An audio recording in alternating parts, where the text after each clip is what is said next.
Hi നമസ്കാരം, ഞാൻ ഗോപനാണ്. എമ്പുരാൻ കണ്ടു. കാലത്തെ ആദ്യത്തെ ഷോ 10:30 ഷോ കണ്ടിരുന്നു. ഒരു 3 മണിക്കൂറോളം നീളുന്ന സിനിമയാണ്. പൃഥ്വിരാജിൻ്റെ ഒരു മികച്ച മേക്കിംഗ്. ഇതൊരു സംവിധായകൻ്റെ പടമാണ് എന്ന് തീർച്ചയായിട്ടും പറയാം. കാരണം അത്രയും മനോഹരമായി തന്നെ അദ്ദേഹം ഓരോ ഫ്രെയിമുകളും വെച്ചിട്ടുണ്ട്. അധികം വളരെ ഗംഭീരമായി തന്നെ ഒരു ഇംഗ്ലീഷ് മൂവിയോട് ഇടപിടിക്കുന്ന രീതിയിൽ തന്നെ അദ്ദേഹം വർക്ക് ചെയ്തിട്ടുണ്ട് എന്നുള്ളതാണ് ഏറ്റവും വലിയ ഈ സിനിമയുടെ ഒരു പ്ലസ് പോയിൻ്റ്.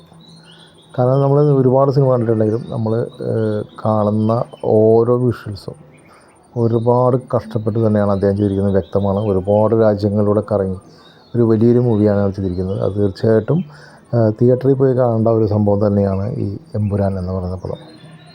അതുകൊണ്ട് തന്നെ എമ്പുരാൻ എന്ന സിനിമ നമ്മൾ മലയാളികളല്ല, ലോകം മൊത്തം കാത്തിരുന്ന സിനിമയാണ്. അത് എല്ലാവരും കണ്ടിരിക്കണം. ഒരു തവണയും തിയേറ്ററിൽ പോയി കാണണം. കാരണം അതൊരു തിയേറ്ററിൽ വാച്ചിങ് മൂവിയാണ്. കാരണം ഒരുപാട് ക്യാരക്ടേഴ്സ് വളരെ മികച്ച രീതിയിൽ തന്നെ പെർഫോം ചെയ്തിട്ടുണ്ട്. കുറച്ച് ലാഗ് ഉണ്ടെങ്കിൽ പോലും ആ ലാഗ് നമുക്ക് ഫീൽ ചെയ്യുന്നില്ല. കാരണം വെച്ചിട്ടുണ്ടെങ്കിൽ ഒരു ഗംഭീരം അല്ലെങ്കിൽ ഇൻ്റർനാഷണൽ എന്നൊന്നും ഞാൻ പറയുന്നില്ലെങ്കിലും ഇപ്പോൾ അടുത്തിറങ്ങിയ ഒരുപാട് സിനിമകളിൽ നിന്നും വളരെ വ്യത്യസ്തമായി നല്ല രീതിയിൽ ചെയ്തിട്ടുള്ളൊരു പടം തന്നെയാണ് എമ്പുരാൻ. കാരണം ഒരു 3-ാം ഭാഗം വരുമെന്നുള്ളതാണ് ഇത് അവസാനിപ്പിക്കുന്നത്.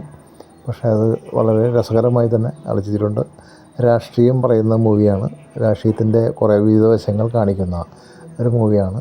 പക്ഷേ അതിലെ പല സീനുകളും നമ്മുടെ മനസ്സിനെ ടച്ച് ചെയ്തു പോകുന്ന നല്ല എന്താ പറയുക, നമുക്ക് വളരെയേറെ ഒരു ഇൻട്രസ്റ്റിംഗ് ആയിരിക്കാവുന്ന ഒരു മൂവിയാണ്.